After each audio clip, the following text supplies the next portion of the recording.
राधे राधे दोस्तों। तो आज इस वीडियो में मैं आपके लिए लेकर आई हूँ आंवला नवमी की व्रत कथा। कार्तिक मास के शुक्ल पक्ष की तिथि को आंवला नवमी मनाई जाती है और ये आंवला नवमी इस बार 31 अक्टूबर को भी है, कहीं कहीं पे 30 को भी है। इस आंवला नवमी को अक्षय नवमी के नाम से भी जाना जाता है।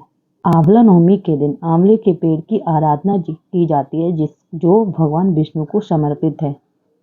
तो चलिए हम शुरू करते हैं आंवला नवमी की व्रत कथा। अक्षय नवमी या आंवला नवमी, इसकी व्रत कथा हम शुरू करते हैं। एक समय की बात है, एक नगर में एक सेठ और एक सेठानी रहते थे। उनके 4 बेटे थे और 4 बहुएं थीं।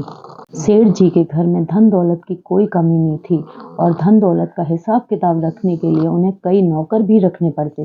सेठ और सेठानी बहुत ही धार्मिक प्रवृत्ति के थे। वो दोनों भगवान में बहुत विश्वास रखते थे और पूजा पाठ बहुत नियम और श्रद्धा भाव से करते थे।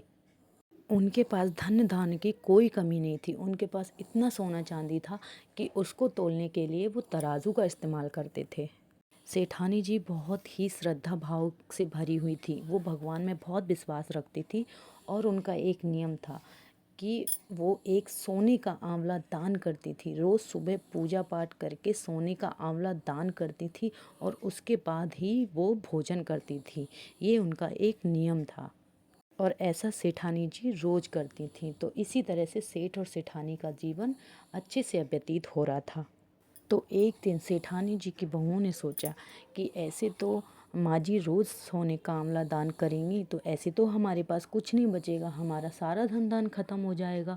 माँ जी सोने का आंवला दान करती हैं, हमें माँ जी को इसके लिए रोकना चाहिए। ऐसे सारी बहुओं ने मिलकर ये चीज़ सोची और सारी बहुओं ने सोचा चलो इस बारे में हम सासू माँ से बात करते हैं। तो सासू माँ से बात करने के लिए जो सेठानी की बहुएं थी वो गई। उन्होंने कहा हे माँ जी, आप ये जो सोने का आंवला दान करती हैं इसकी जगह आप एक सादा आंवला दान करने लगे। तो सेठानी ने पूछा कि ऐसा आप क्यों बोल रहे हैं। तो उन्होंने बहुओं ने कोई उत्तर नहीं दिया और कहा कि माँ जी आप बस ये सादा आंवला ही दान करना जो पेड़ से तोड़ कर लाते हैं। तो सेठानी जी भी मान गई। सेठानी जी बहुत ही अच्छे स्वभाव की थी, सेठानी जी मान गई। तो फिर वो जो पेड़ से तोड़कर आंवला लाती थी, पूजा करती थी और वो एक आंवला दान करती थी और उसके बाद ही खाना खाती थी। ऐसे अपना दिन कटने लग गया। एक दिन उनकी बहुओं को ये चीज़ भी अखरने लगी। उन्होंने बोला माँ जी अब ये आंवला दान करती हैं, ये है वो है, ऐसे करके वो सोचने लगी। उनको ये चीज़ भी अखरने लग गई। तो उन्होंने सोचा चलो माँ जी से बात करते हैं और उनसे बोला जाके कि आप ये सादा आंवला भी दान करना बंद कर दो, आप आंवला का दान करना बंद कर दो। और सेठानी की बहुओं ने आंवला दान करना बंद करवा दिया। तो ये सब देख के सेठ और सेठानी बहुत दुखी हुए क्योंकि वो धार्मिक प्रवृत्ति के थे, उनको भगवान में बहुत विश्वास था। और ये जो धन दान का दान करते थे तो वो सिर्फ इसलिए दान करते थे क्योंकि उन्हें अच्छा लगता था। तो उनकी बहुओं ने मिल के ये सब बंद करवा दिया। तो वो बहुत दुखी हो गए और दुखी हो के वो अपना घर छोड़ के घर से निकल पड़े। तो चलते चलते वो एक जंगल में पहुँचे। जंगल में पहुँच के एक बड़े से पेड़ के वृक्ष के नीचे बैठ गए। बैठे बैठे उनकी आँख लग गई। तो उस दिन ना तो सेठानी जी ने आंवले का दान किया था और आंवले का दान करके ही वो खाना खाती थी, तो उन्होंने आंवले का दान भी नहीं किया था और उस दिन उन्होंने खाना भी नहीं खाया था। तो सेठानी उस दिन ऐसे ही भूखे सो गई उस पेड़ के वृक्ष के नीचे। सुबह जब उनकी आँख खुली तो जिस पेड़ के वृक्ष के नीचे वो सोए थे वहाँ देखा उन्होंने कि एक सोने का आंवले का पेड़, सोने के आंवले का पेड़ उन्होंने देखा। जब सेठानी जी ने ये देखा तो उनकी आंखें एकदम फटी रह गई। फिर भी उन्होंने उसमें से आंवला तोड़ा और जैसे ही जो भी उन्होंने अपना पूजा पाठ बाहर जो घर से बाहर निकल गए थे तो जो भी अपना थोड़ा बहुत उन्होंने पूजा पाठ किया, आंवला तोड़कर उसमें से दान किया और उसके बाद सेठानी ने खाना खाया अगले दिन। अब वो सेठ और सेठानी धीरे धीरे अपना जीवन वहीं पे व्यतीत करने लगे और वहीं पे सेठ ने अपना कारोबार खोला और उसका कारोबार धीरे धीरे बढ़ने लग गया। ठानी का भी नियम चालू हो गया जो उनकी बहुओं ने उनसे बंद कराया था। आंवला तोड़ती थी और दान करती थी, इसके बाद अपना खाना खाती थी। ये नियम उनका चालू हो गया सेठानी का। और इधर सेठ का भी अपना कारोबार उन्होंने जो शुरू किया वो कारोबार बहुत अच्छे से चलने लग गया। तो सेठ के पास पहले के जैसे फिर धन धान बहुत अच्छे से भरपूर हो गया, किसी चीज़ की कोई कमी नहीं रही। सेठ फिर से पहले की तरह हो गए।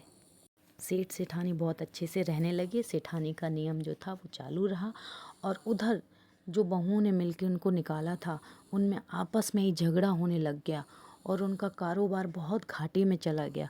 घाटे के कारण उनका सब कुछ, जो पूंजी उन्होंने बचाई थी, वो सब कुछ ख़त्म हो गया और उनको मजदूरी करने के लिए घर से बाहर निकलना पड़ा।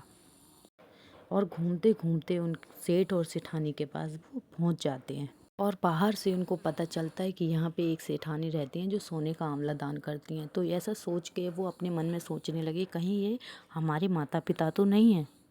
फिर उन्होंने सोचा नहीं नहीं, ऐसा नहीं हो सकता, उनको तो हमने घर से निकाल दिया था, वो तो कहीं भटक रहे होंगे।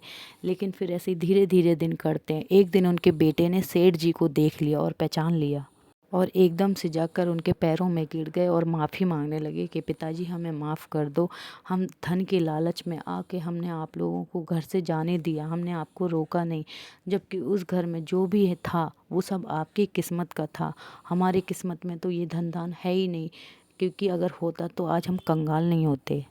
फिर सेठ और सेठानी ने अपने चारों बहुओं और चारों बेटों को माफ़ किया और फिर साथ में वो पहले की तरह हंसी खुशी रहने लगे।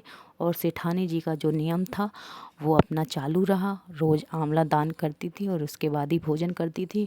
और उनके इसी पूजा और जो श्रद्धा भाव से हो रहा था वो धन धान सिर्फ इसी कारण से था। तो दोस्तों, अगर आपको कथा अच्छी लगे तो वीडियो को लाइक करना, शेयर करना, कमेंट करके ज़रूर बताना कि आप लोग आंवला नवमी या फिर अक्षय नवमी कब मना रहे हैं। तो दोस्तों, ऐसे ही आपके घर में धन धान की कोई कमी नहीं रहेगी।